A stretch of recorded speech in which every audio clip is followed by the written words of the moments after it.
This is the course overview video for Critical Thinking for Spring 2024. I'm your instructor, Rob Loftus, and I use he, him pronouns. For this video, as in many videos in this class, I'm going to be reusing some old footage from previous times I taught this class, so the background and hairstyle in the video might change unexpectedly. My apologies if this is distracting. There are actually two parallel sections for this course, one online and one in person. The Canvas page covers both the online and in-person sections. This welcoming video, however, is mostly just for the online section. For the in-person students, we will be going over much of the material in this video in the first class session. I'll talk more about the relationship between these two sections later in this video. Okay, first up, my contact information. My contact information is on the Canvas page for this course. Email is the best way to contact me. You can email me directly at jloftis@lorainccc.edu, or you can use the Canvas system to contact me. I generally reply within 24 hours and promise to reply within 48. You'll notice that although I go by the name Rob, my email actually says J Loftus, and when you see me commenting online, my name will also appear as James. That's because my full name is James Robert Loftus, and when I took this job 16 years ago, they entered me in the system as James Loftus, and it's been that way ever since. Please, call me Rob. Or if you don't feel comfortable calling your instructors by their first name, you can call me Professor Loftus. My office hours this semester are Mondays and Wednesdays from 11 to 1. You can also set up an appointment anytime. I'm on campus Mondays and Wednesdays, but we can also talk via WebEx or Zoom. I am including my cell phone number. Please feel free to contact me on my cell as I often work from home. However, I ask that you please text first because, like most people, I don't pick up for strange numbers because of all the spam. If you have a disability and need an accommodation, you are legally entitled to one, thanks to the Americans with Disabilities Act. If you need an accommodation, you should talk with me confidentially early in the semester. You should also talk to the Office of Accessibility Services. The link to their webpage is in the PowerPoint. You can also visit them in person at the College Center, room 234, across from the Testing Center. You can call them at 440-366-4085 or email at accessibility@lorainccc.edu.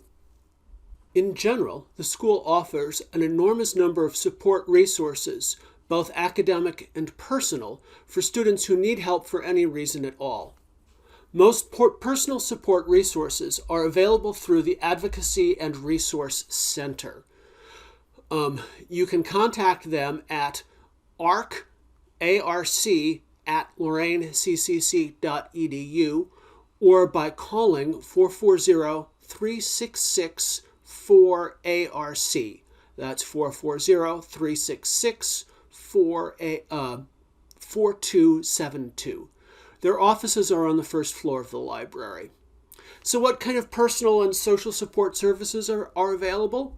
Well, for starters, there is food and income assistance programs.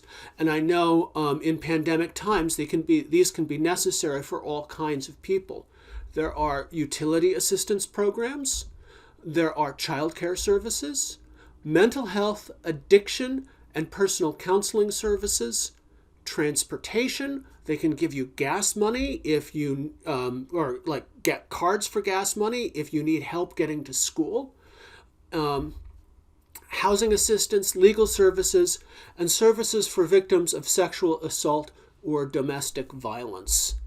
Again, the contact information is arc@lorainccc.edu or by calling 440-366-4ARC. Their offices are on the first floor of the library. You can also visit the webpage, which is www.lorainccc.edu/ARC. If you go to the webpage, you can see that they've got their contact information and office hours. There's also a button you can click for online chat. You can schedule an appointment, and they talk about all the services they have: emergency aid, help with technology, food assistance, Commodore Career Closet, where you can get nice clothing for a job interview. Also, if you go over to lorainccc.edu/support services, you will see a broader list of services, including accessibility services, the Care Center, the Children's Learning Center. In general, I encourage you to take advantage of all of the support the college has to offer. Okay, so as I mentioned before, this class has in-person and online sections. So if you are registered for the in-person section and you miss a class for whatever reason, you can do it online and there's no penalty for lateness. If you are registered for the online class and you want to come to the in-person class for more hands-on education, let me know. The material is broken up into 29 classes corresponding to the 29 in-person classroom sessions. For each class, there is a reading and exercises, and then either a video if you're in the online section, or the classroom session itself for the in-person section. The reading should be completed before you come to the class or watch the video. For the in-person section, the exercises will sometimes be due before class and sometimes done during class. I will announce this at the class before. For the online class, exercises will sometimes be done before the videos and sometimes done between multiple videos. And you will be able to see this from the layout of the class page. As you just saw, there are 29 classes, and each one will have an exercise that goes with it. These are 40% of your grade. The purpose of these is just to help you digest and practice and understand the material and see how it might apply to your own life. These exercises are just graded on completion. If you make a good faith effort to answer all the questions, you get 100 points, and if you don't turn anything in, you get 0.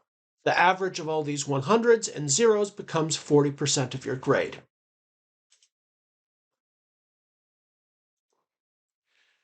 There will also be 5 projects that I am labeling field projects. The goal of these is to see how well you can apply the concepts of this course to real cases. They will be graded, and a grading rubric will be given for each one. These are 10% of your grade, which means that they are individually worth a little bit more than the class exercises are individually.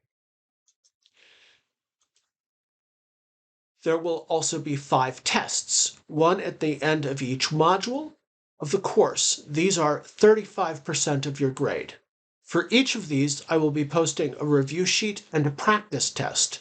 The review sheet will be posted at the beginning of the module so you can use it to take notes.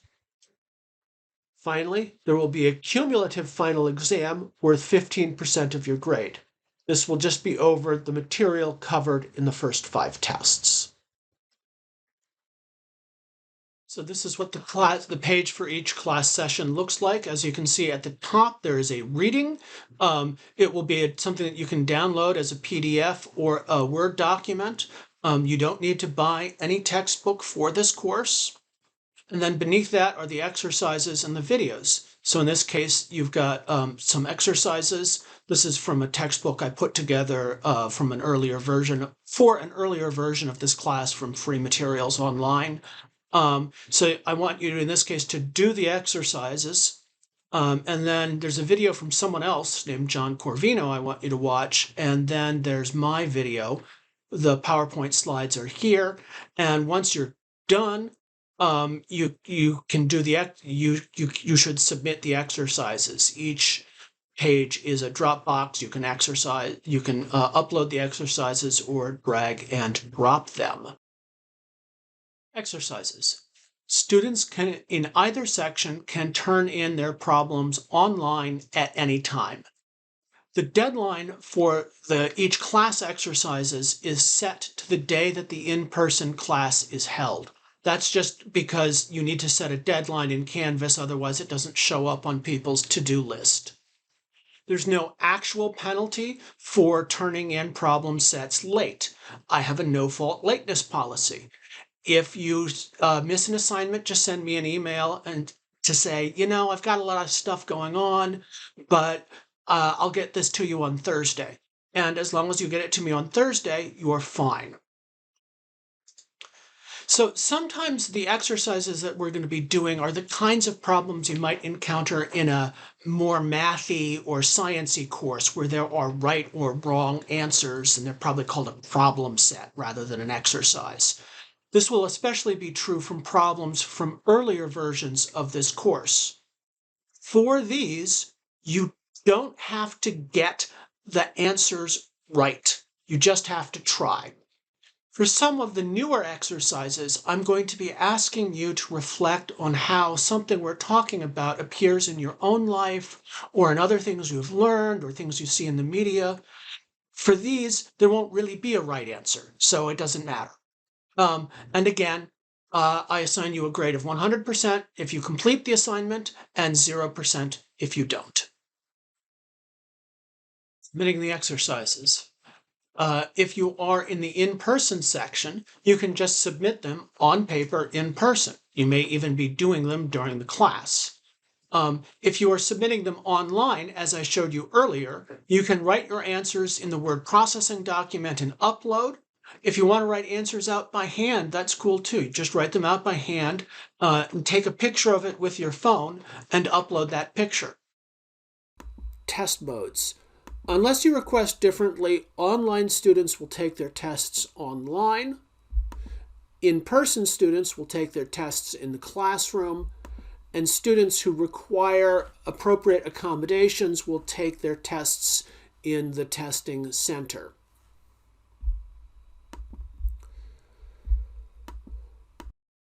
So each test will have a review sheet, practice test, and a main test. The review sheet will be given out at the start of the section, the module, so you can use it to take notes. Practice test does not count toward your grade. The main test does count toward your grade. Also, this semester, for the first time, I am going to be using the Lockdown browser, and this is because of ChatGPT. In the past, I haven't used any online surveillance methods for people taking the tests because I find them to be very intrusive. In this case, what I'm going to do is that the tests for both online and in person are going to be open book and open note, but not open internet. I want to block you from using ChatGPT. The online test will be using this thing called the Lockdown browser from a company called Respondus. And what it does is it prevents you from accessing other websites. It also has a webcam, but I'm not going to be using the webcam. I find that very intrusive. I don't need to see people's apartments or their lives, and people don't always want to show that. Information about how to use the Lockdown browser is on a page right above the practice test, so we'll get to that in a few weeks. I want to talk about my motivations for doing this. For a class like this one, using ChatGPT makes about as much sense as paying for a gym membership and then paying someone else to work out for you. So you're not allowed to use the ChatGPT for exercises or the tests. You have to do your own thinking. I will, however, be discussing examples of the answers that ChatGPT gives to the questions for this course and for the philosophical implications of this. ChatGPT is doing things that I did not think would be possible in my lifetime. I'm not one of these people who thinks ChatGPT actually thinks or feels or is a person. I'm just kind of amazed. In particular, I'm amazed that a machine that works the way that one does is able to accomplish what it does. I kind of want to talk about that, talk about the patterns of mistakes it makes, and the ways that they are like and unlike patterns of human mistakes on the kinds of questions we will be asking in this course. As I said before, there are no penalties for late work, but if you start falling behind, we will need to talk. Okay, next steps for the online section. Go to class 1, do exercise 1. There's no reading. This is the equivalent of the first day of class, so I don't expect you to come to class having done a reading. Watch the video, do exercise 2, submit the exercises to the Dropbox. So you must do something in this class that shows up on the website within the first 14 days, or you will be automatically dropped from the course.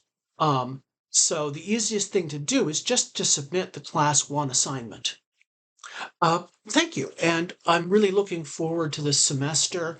I've made a lot of changes to this course to deal with things that have been happening, especially around online disinformation. And well, you'll see in the first class, but I'm really excited to have you here.